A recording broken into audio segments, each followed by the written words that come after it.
Welcome students. Let's start with the chapter matrices. Matrices is a very scoring chapter in class 10 as well as in class 12 also. The basic of matrices has to be very much cleared, otherwise you all will not be able to attempt this chapter in class 12. It is a very easy chapter, very scoring, and it is very helpful for you all to score well because it can increase your marks in mathematics because it is a very scoring chapter. So first of all, let's start with the definition of matrix. So first of all, I want to clarify that matrix is actually the name of the chapter, but it is a singular form, so we does not use the word matrix. We usually use the word matrices because we are discussing it in the form of a chapter. So basically, matrix or matrices is a rectangular array of numbers or symbols or expressions arranged in rows and columns. This table, you can see the datas of the student and their examinations are arranged in a tabular form, that is in different rows and columns. This is known as the matrices form. Usually in the matrix chapter, we used to write the order of the matrix in the form of m is to n, that is m into n actually, or we can say that it has mn element, where m denotes row and n denotes column. That is, we can say in other words, mn means row into column. Okay, so I hope it is cleared, because when we are going to do the sums, not each and every sum but in few sums it will be asked to write the order of the matrices also. So it is very important to know the order of the matrix, otherwise it will become difficult for us to solve the problems. Now let's go to the next part. What are the uses of the matrices? So basically, matrices is used for lot of purpose. Like for example, matrices is used for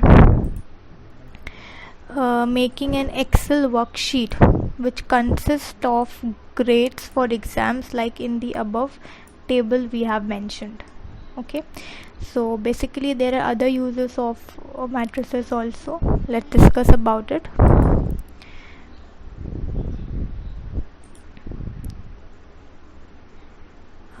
Actually, matrices have application in different type of field, that is very important in today's world. Like for example, we are having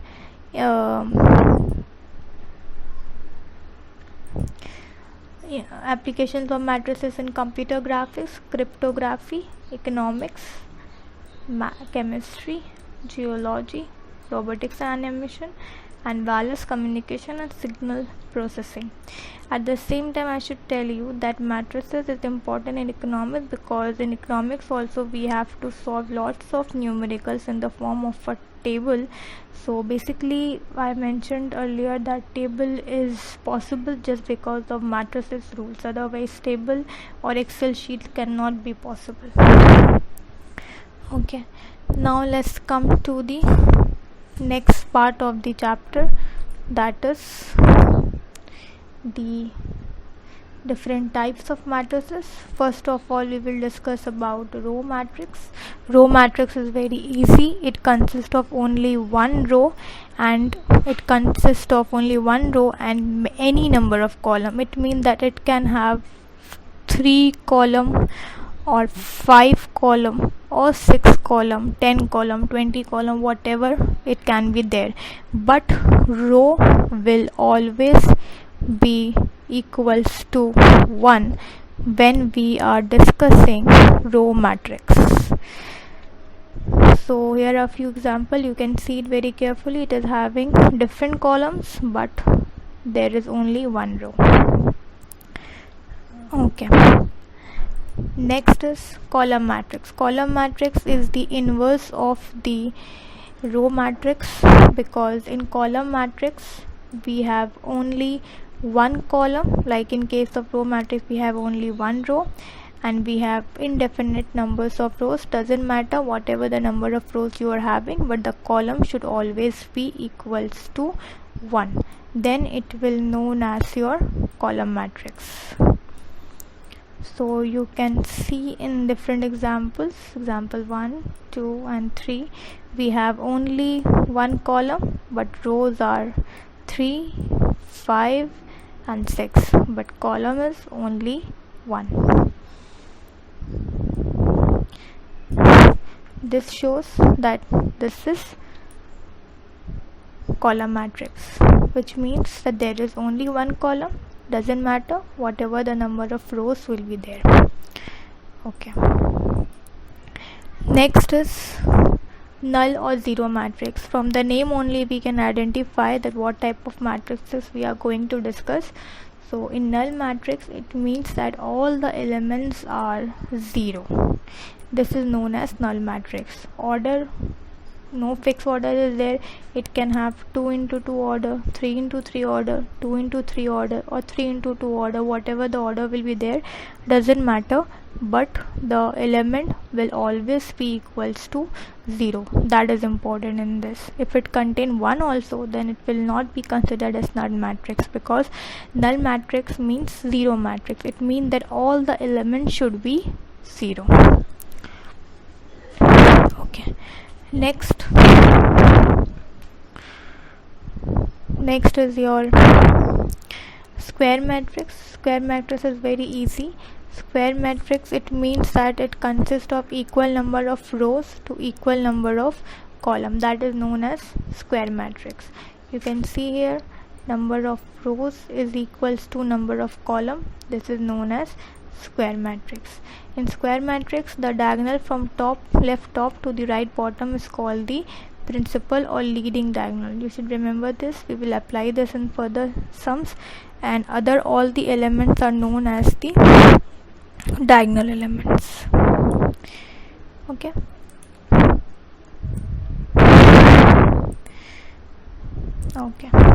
so here you can see in this example, 2 rows 2 column, 2 into t, number of rows equals to number of column. So this is square matrix. Then here 3 into 3, number of rows and number of columns are same, so therefore it is square matrix. Now one more thing, that let's revise that what are principal diagonal. So you can see 1, 5, 9 are principal diagonal. Here 1, 4 are the principal diagonal. Okay, now let's come to diagonal matrix. In diagonal matrix, it means it is a square matrix. It means that rows and column numbers will be same, but all the elements except those are in the principal diagonal are 0. It means that only the principal diagonals are non-zero, but all the other diagonals will be 0.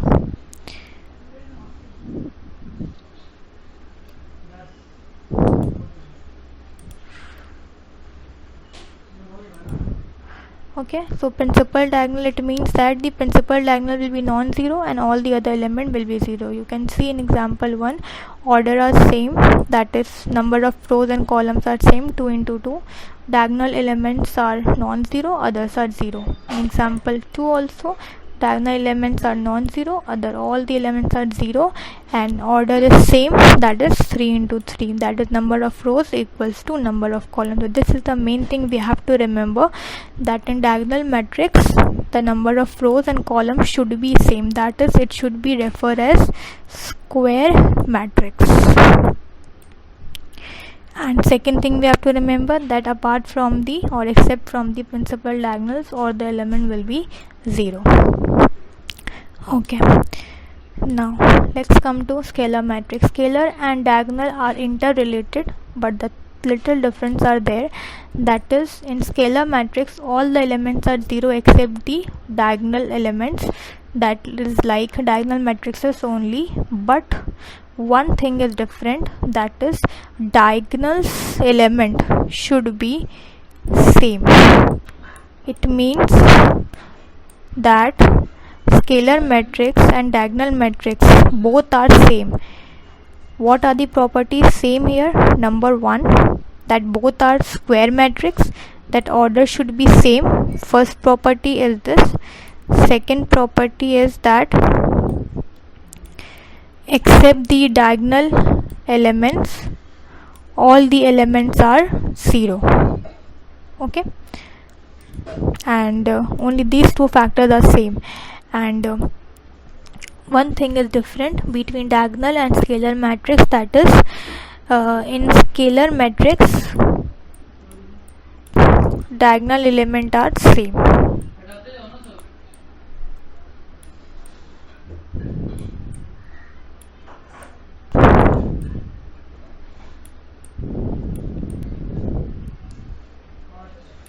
Okay, this you can see, diagonal elements are same. Okay, you can see in example 2 also, diagonal elements are same and all the elements are 0. It means that scalar matrix can be said as diagonal, but diagonal matrix cannot be considered as scalar because elements are not same. Okay, now next is identity or unit matrix. This is very important because identity matrix, we will use this type of matrix in variety of the sums. So it is also like scalar and diagonal, only one difference is there, that is diagonal elements will always equals to 1. This is known as identity or unit matrix. You can see all the properties are same of identity matrix, that is it is also a square matrix, but simple diagonals we will consider. All the other elements are 0. All these things are same like scalar and diagonal. Only one thing is different, that the diagonal element is equals to unity. Okay, that is why I'm repeating once again, that is in scalar matrix, diagonal elements are same but not 1, and in identity matrix diagonal elements are same, that is equals to 1. Apart from 1, if any of the digits are there in the diagonal elements and all the digits are same, then it will not considered as identity or unit matrix, it will considered as scalar matrix. But if the diagonal elements are 1, then it will be considered as identity or unit matrix. Now in equal matrix, what we say, that matrix A equals to matrix B. Here it doesn't matter that what will be the actually it should, the order should be same like square matrix, number of rows in A equals to the number of column, but at the same time the elements also should be equal. That is, if the number of rows and number of column in both the matrices are same, it will not be considered as equal matrix if the elements are not same. You can see the example here. Number 1 example, you can see it very carefully. A equals to B, it is possible, it is known as equal matrix because elements are also same, 1 2 3 4 1 2 3 4, and order is also same, that is 2 into 2 and 2 into 2.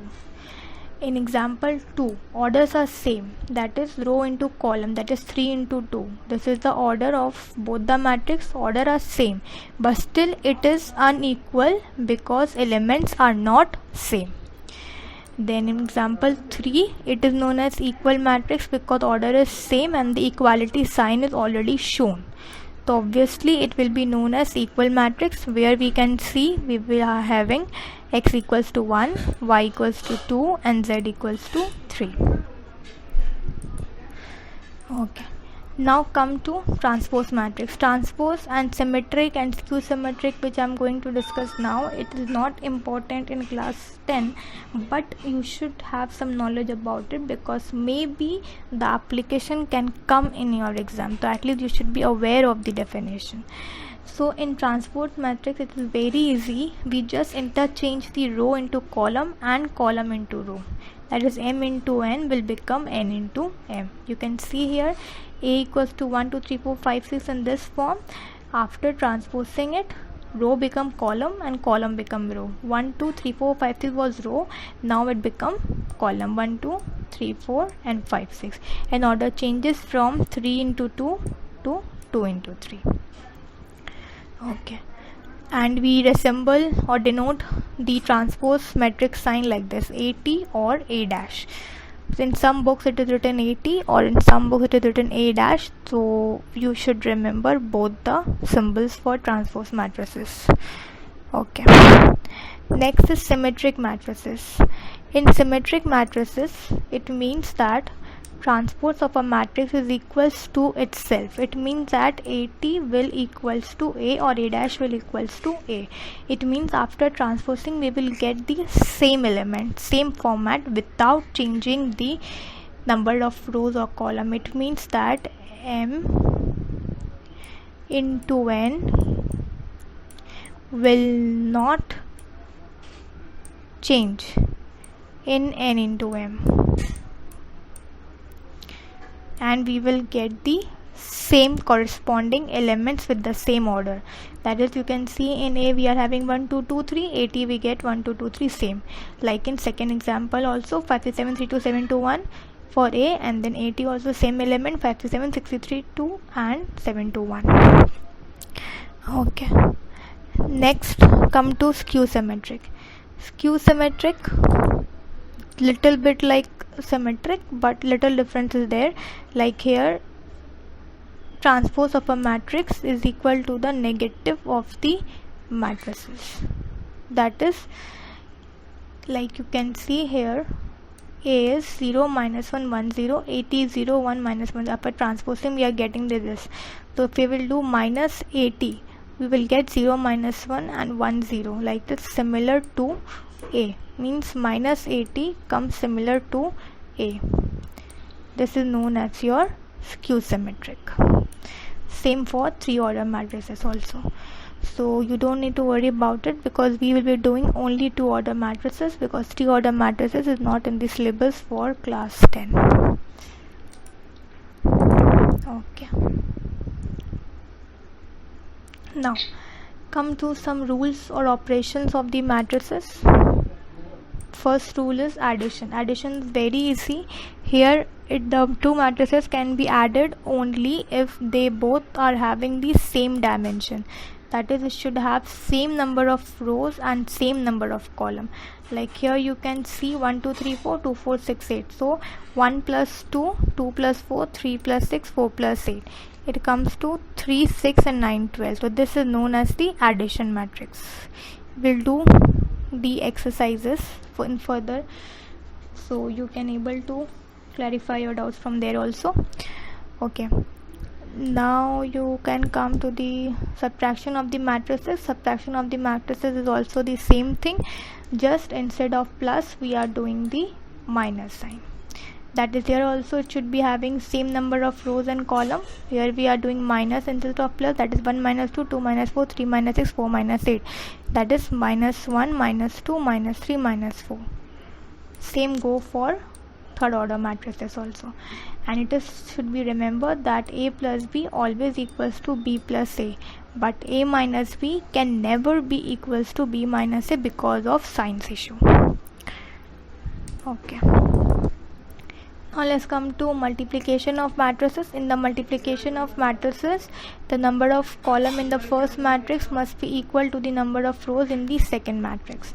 So it is also known as the first product matrix. Here you can see very carefully that how we will do the calculation. In the first part we will write first row and first column multiply, then first row second column multiply, second row first column multiply, then second row second column multiply. That is 1 2 3 4 5 6 7. You can see if we will multiply 1 into 5 and 7 into 2, we will get this part.